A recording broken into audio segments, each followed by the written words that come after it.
This is our Modena White style. It's a North American framed cabinet style. You can see here the doors and drawer fronts are semi-full overlay, which means they don't cover the entire face frame of the cabinet, but they are most of the way covered. The door is made with solid maple rails and stiles. That's this section here. And the center panel is made of MDF. The doors themselves are mitered construction, and it is painted in a bright white satin paint finish. The door fronts and doors are matching, and the doors themselves come with soft close hinges.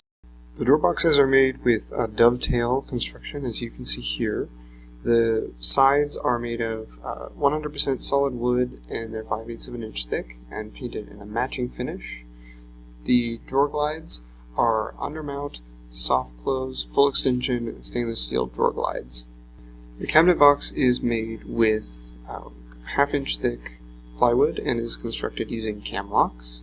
The interior finish is matching white finish, and the shelves are full depth adjustable shelves.